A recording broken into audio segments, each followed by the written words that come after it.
Hi, this is Tracy H. Dean. I want to thank you for joining me today for our weekly Oracle and Tarot card reading. And today I'm using the Oracle of the Seven Energies by Colette Baron Reid. And if you'd like to purchase this deck, click the link in the description box down below. It will take you right to Amazon to purchase it. As I shuffle the deck, I'm asking all light beings, angels, and God, please relay the message I need to share with my viewers the highest good of all. And you could use this as a pick a card reading, 1, 2, or 3, or a blended reading with all 3 cards for the beginning, middle, and end of the week. And as you can see, I had some jumping cards, so we're going to take this card for card number 1, the beginning of the week, the other jumping card for card number 2, or the middle of the week, and I'm going to take the bottom card for card 3, or the end of the week. Okay, and here we go. Let's see who these jumping cards were that wanted to be seen. All right, so we start out with Earth Magic, and I automatically think of earthing. When I see this card, it reminds me of the summer. Walking on the grass barefoot is the best method of grounding I've ever experienced in my life. It instantly grounds you. And this is card number 1 for those of you that are following numerology. And Earth Magic speaks to the intrinsic relationship that you and all living things have with the consciousness of the earth, also known as Gaia. Imagine the oak tree that begins its journey as an acorn, gathering the life force energy it needs from the earth so it can sprout up from the ground. Because you are a part of nature, you follow the same cycle of manifestation. Everything you are, your evolution, and the successful manifestation of your dreams begins below the surface of consciousness until an idea comes, conviction takes hold, and something meaningful can be planted. Be still for a moment, quiet your thoughts, and imagine anchoring your energy to the sacred quality of being part of this living earth. Do this mindfully to connect to this divine intelligence with the power to create the perfect form from the essence of a tiny spark of life. Indeed, this is miraculous.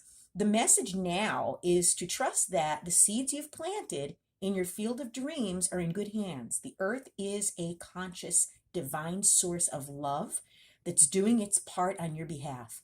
Slow down, take in the beauty of your life now, and trust that what you are intending is being nourished and is growing.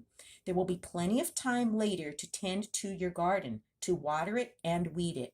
Great magic is germinating underground, working its way to the surface to deliver more blessings than you could ever imagine. Let it.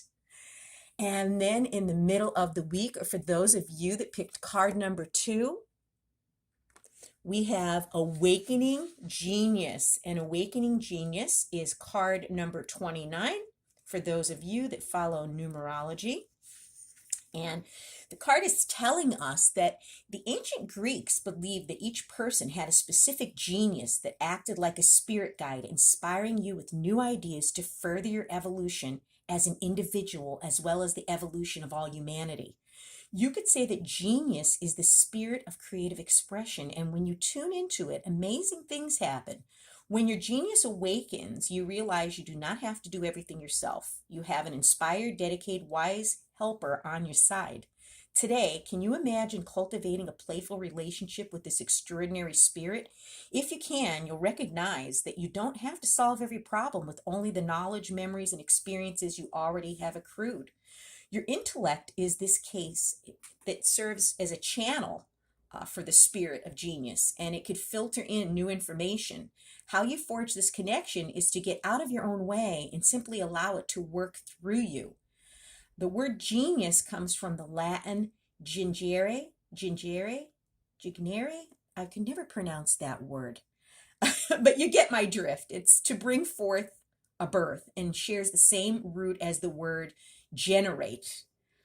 You are at this moment about to give birth to a new mode of expression, and a powerful one at that. Commit to partnering with your genius, and only deep satisfaction and success will result. Today is the day when your inspired ideas matter.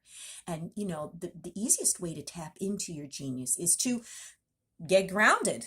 okay? And maybe go outside in nature, meditate, whatever it takes to get some quiet time so you could hear that inner voice. And then the third card, okay, or the end of the week is card number 24. Okay, for those of you following numerology. And I love this heart shape here. And it looks like it's made of like clover and greenery, and it's tied up with a piece of twine, and these two little hummingbirds are actually holding the ends of the twine as these rose petals fall down. What a beautiful, beautiful picture. And the energy from this card is just so gentle. And this card is telling us that there are times in life when you must forgive, lest you become a hostage of your anger, frustration, disappointment, and resentments. And this is not about condoning bad behavior or minimizing a hurt done to you. Forgiveness is simply a commitment to stop telling an old story so you don't carry a burden anymore. And, I'm not too keen on the act of forgiveness if I really can't do it from my heart. If it's something that I just can't bear to forgive, I'm not going to allow it to harbor resentment in my heart or, have power and control over me and make me angry. What I prefer to do is use the word acceptance in exchange of the word forgiveness. But to those of you out there that are able to forgive everything and everyone, more power to you. No judgment here, but I'm being quite honest with you. The feeling of acceptance is what allows me to let go of any anger or resentment. Some things in life I don't feel are forgivable. Things that are done intentionally with malice and things that are done behind your back, constantly, and someone who purposely tries to do things to destroy you. I'm sorry, I can't forgive someone like that, but I could accept that they are what they are, and not that what they've done is right or okay, but at least I'm not harboring that hatred or anger or resentment. And sometimes they say if you don't forgive old hurts, they become, festering, and they cause you pain over and over again. You become trapped in a prison of your own making, tied to the story that you were a victim. And that's another thing. I prefer to consider myself a survivor, not a victim, because when you consider yourself a victim of whatever your story happens to be, and I'm not being sarcastic about it in any way. I hope I'm not coming across like that. But when you consider yourself a victim of your story, you hand your power over to that person who has done you wrong in that story. So when you prefer to say, I am a survivor of this, that's taking your power back. And that's showing that you did survive, you did become stronger, and you did gain wisdom. So it's time to cut the invisible cords attaching you to whatever the situation is that's going on in your life, and, let yourself move forward. And for each of you out there, it's going to be something different. The truth is, you're victimizing yourself every time you recreate the unresolved hurt in your mind and speak of it to friends. I mean, it's okay to vent and tell people about it, but you don't want to make a life of it. We all know those people that, no matter who they meet, they tell their story to, like, well, I was a victim of this, and they allow that to become their identity. So what this card's saying is you need to let go of the story. Speak your piece, state your case, vent to friends, family, a counselor, therapist, whatever, but don't continue to keep repeating it over and over in your head and, telling everybody about it that, is willing to listen, because that's just keeping it alive. If you want something to die, don't feed it. So don't feed into the story. Rather, surrender to the situation and surrender it to God, to surrender to a higher power and say, you know what, God, I'm surrendering this. There's nothing I can do about things that have happened. I can't control people and their actions because they behave on their own free will. So I'm surrendering this to you, God. And when I do that, I feel like a huge brick has been lifted from my chest, because that is my way of letting it go, when I surrender it, when I let go and let God. So now is the time, for you to say no to drama in all forms, and, forgive yourself for, whatever might have happened. And, consider, a simple prayer is a way to begin the process of, letting it go.